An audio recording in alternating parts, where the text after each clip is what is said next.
In 2.5 weeks, we come to April 3rd, which is the date in which Martin Luther King, Dr. Martin Luther King, gave his last sermon.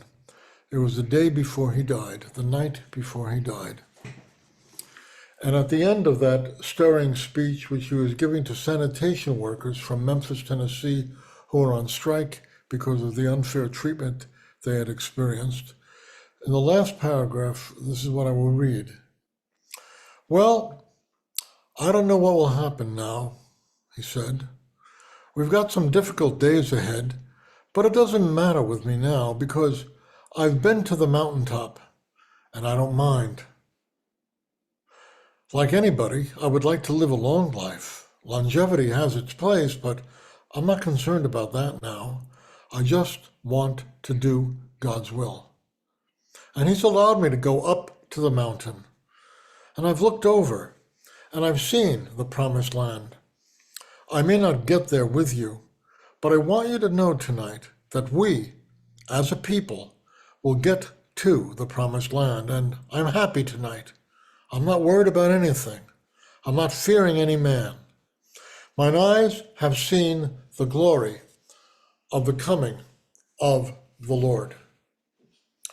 In that address, Dr. King expresses the fact that his attention, his passion, his life is fixated on a holy goal that he considers to be a God-given goal. And his life is fixated on that. And so the theme I want to cover with us tonight is for all of us to remember is something about mountaintop living. That mountaintop living gravitates toward a God-given goal. Other people have said things like this, by the way. One of them is Søren Kierkegaard, the Danish philosopher who was also a theologian. And he said it this way. He said, purity of heart is to will one thing. That when you've got yourself fixed on willing one thing, on being focused on one thing, it tends to purify your heart. Your heart is no longer divided, is no longer contaminated. You are unified in the pursuit of what is hopefully what he assumed to be a holy goal. One of my mentors, who I mention frequently, Dr. Bobby Clinton, may he live 120 years, talked about this as a focused life. And briefly, he said that a focused life is one lived to carry out God's unique purposes for it. This is what I'm calling a mountaintop life. I'm not talking about mountaintop experiences in the normal sense of the word, where they're very elevated experiences that are full of tremendous, unusual joys. I'm talking about a life that is really life at its best. That's what I'm referring to as a mountaintop life. And I remember years ago, this is going back to about 1971, I traveled out to San Francisco. I had not yet moved out there, but I was helping the fledgling Jews for Jesus by writing music for them. And when I was out there, maybe 71 or 72, I met a fellow named Arnie Bernstein. Arnie Bernstein was a Jew from Queens who had been a national youth chess champion. But at this point, he was working with a group in Berkeley called the Christian World Liberation Front. It was started by some Campus Crusade workers, of all things, and it was a very culturally appropriate outreach to street people during the Jesus Revolution. And Arnold Bernstein was working with them. And I noticed, I somehow came to the place where he lived, and I noticed that he was sleeping on a cot. And that really impressed me. Man, a guy sleeping on a cot, he must be really dedicated. And he had a notebook on the floor near his cot, and I asked about that. And he said, well, what that's for is when I'm going to sleep, I may have a thought about ministry, about the service of God that I need to remember, so I write it in the book. Or if I wake up in the middle of the night and I have an idea, I write it in the book. Or in the morning when I first wake up, I write these things in the book, and I was really impressed. I've always been impressed with people who lead focused lives, who lead mountaintop lives, mountaintop lives that as we say here, are gravitated toward a God-given goal. The gravitation, of course, comes from that goal. It draws us, but we ourselves are also moving towards that goal willingly. We're not resisting it. We're moving toward a goal that draws us. Now, all of these had their mountaintop experiences, the three that are on top of the mountain. Moshe, he had a mountain that he was identified with, Sinai, of course. And his whole life had a singular purpose. He was gravitating towards a single holy purpose, which was the liberation of the people of Israel from Egypt and depositing them in the Holy Land. And Eliyahu, he had his mountain. His mountain was Mount Carmel. And his goal, a holy goal that he was gravitated to, that holy goal was to deliver Israel from its idolatry, its worship of Baal, and return it to appropriate worship of Adonai. And Yeshua had his mountains. He had a few of them. Here we see him on the Mount of Transfiguration, but also Calvary was Golgotha, and the Mount of Transfiguration, and eventually the Mount of Olives. Now, not everybody has this kind of a singular goal in life. And it will do us some good to think about this, about how people misspend their lives. Some people just wander around. And I'm not criticizing anybody. God help me. There but for the grace of God go I, and I've often been in that place. Some people just wander around from one thing to another. They've not really chosen a worthy goal. They're just responsive to whatever comes along. And then there are other people who spend their lives like they are racquetballs in a racquetball court where the other players are the world, the flesh, and the devil. And they're just bouncing around from wall to wall. They're captive to the world, the values of the culture, the flesh, the appetites of human personality, and the devil. Paul talks about these people as people who are following the desires of body and mind, and by nature are children of wrath, like the rest of mankind. That's quite an indictment. So you have the people who wander, and then the people who are co-opted by various things that are unworthy.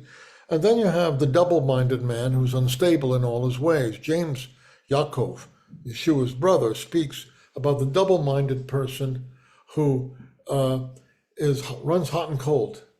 And Yaakov says that he's unstable in all his ways, and he should not think that he's going to receive anything from Adonai.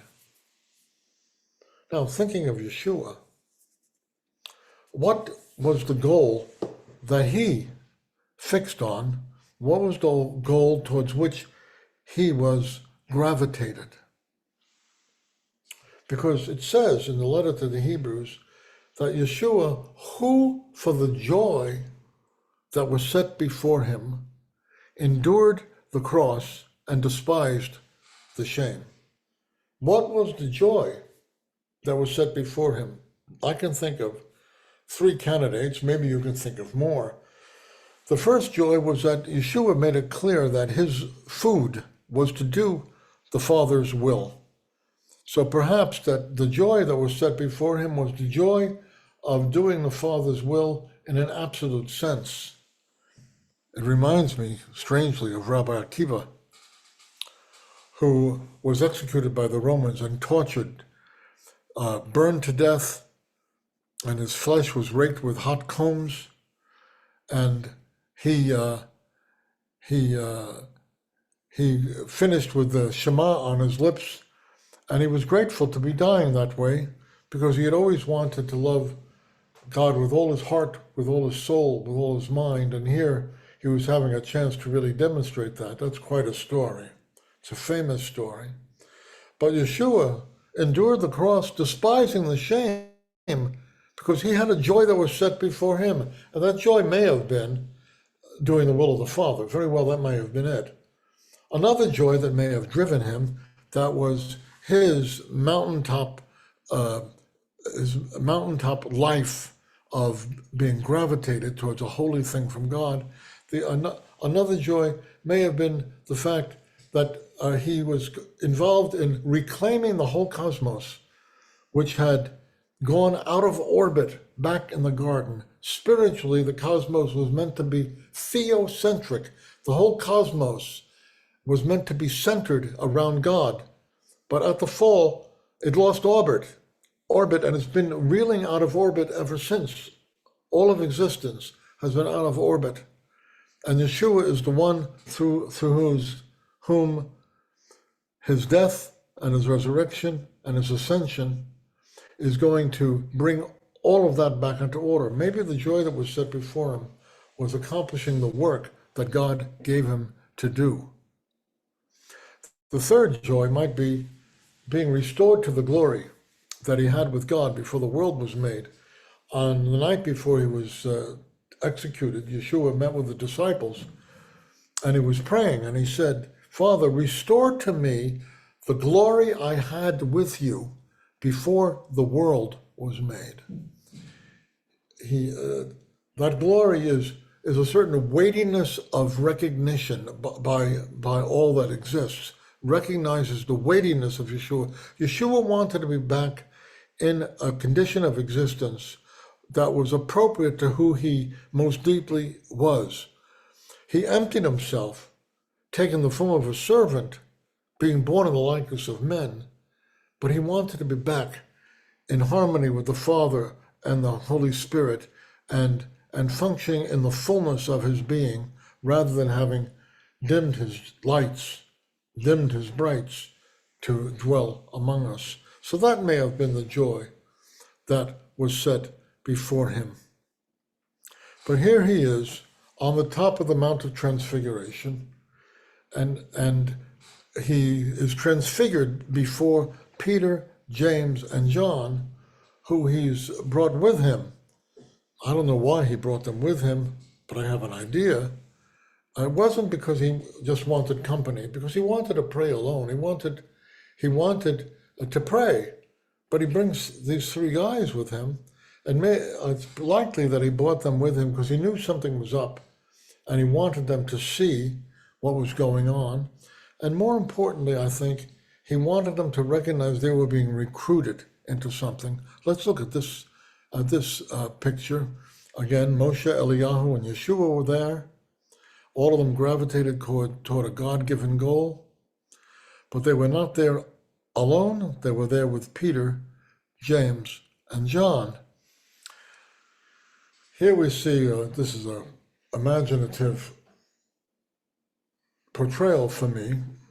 Imagine Yeshua is the quarterback of the enterprise that God is doing in the universe. He's the quarterback. Elijah is there, and Moshe is there, because this time at the top of the Mount of Transfiguration, it wasn't simply the end. It was something in the middle. In a sense, Yeshua is about to accomplish the decisive play in what might be called the cosmic spiritual Super Bowl. By his death and resurrection and ascension, that was the play that guaranteed victory. But the battle is not over. The battle continues. The game is not over. And so Yeshua wants the Peter, James, and John to be recruited into this enterprise, this battle in the cosmos against the forces of evil and disorder. But also, he wants us to be recruited. We're there on the top of the mountain, and we're all supposed to be part of the same team, accomplishing the same ends, ourselves gravitating towards a holy goal that comes from God, just like football players are always gravitated toward the goal. There are three characteristics to mountaintop living. First is harmony. We don't seek the mountaintop, we don't seek the goal ourselves. We seek it in company with other people. We seek it in company with the scriptures. We seek it in company with the people that have gone before us, just as Yeshua was doing what he was doing in harmony with Moshe and Eliyahu. So we, in seeking, in doing mountaintop living and seeking a God-given goal, need to make sure we're not just loners. We are in harmony with those who have gone before. We're in harmony with the Holy Spirit. We're in harmony with other people who partner with us in the service of God. So the first thing that characterizes mountaintop living, which is my term for life at its best, is harmony. The second thing is hierarchy. As you remember, while Yeshua is being transfigured before them, a cloud overshadows them. The apostles are quite frightened, understandably so. And a voice from above says, "This is my beloved Son, my chosen one. Listen to him." And then when the cloud lifts, Yeshua is standing there alone. So there's a hierarchy. We may all be on the same team, but not everybody is a chief. Some people are Indians.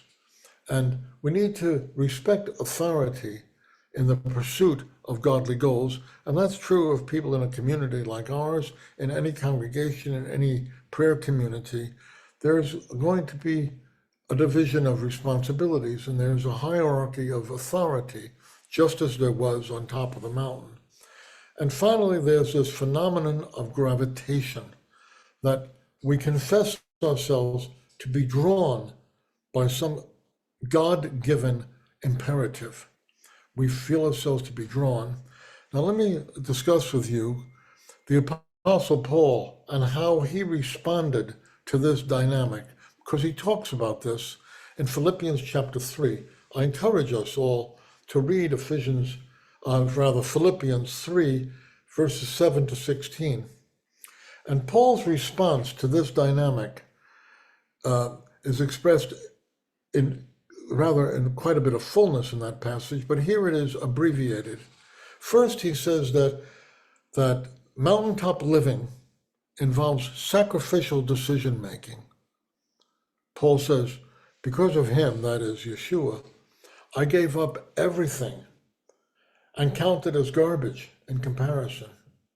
So if you're going to be dedicated, if I'm going to be dedicated, if any of us, and all of us are going to be dedicated to the gravitation of a God-given goal, it's going to involve making certain sacrifices, not because we have to be masochists or anything like that, but in the nature of the case, if you commit to some really, really big thing, a lot of smaller things look even smaller, and they will pass away. But not only is there sacrificial decision making, we have to fixate, we have to find, locate, identify with something which to us is worth it all. Paul says, for him, what is worth it all is that I might know him, the power of his resurrection, the fellowship of his sufferings, in order that I might somehow attain to the resurrection of the dead. That's, for Paul, that was why he had a focused life. That's why he had the purity of heart to will one thing. That's why he lived mountaintop living, the life at its best, because he had found something that was worth it all. The third thing is persistent effort. He says, I keep pursuing it in the hope of taking hold of that for which Messiah Yeshua took hold of me. That's a very interesting way of describing things. He's talking about gravitation here. Mountaintop gravitation. He says, the Messiah has taken hold of me. He's the gravity of who Messiah is and what he's done, and the work of the Spirit has grabbed hold of me. But I, for my part, I don't just passively wait for it to draw me to it.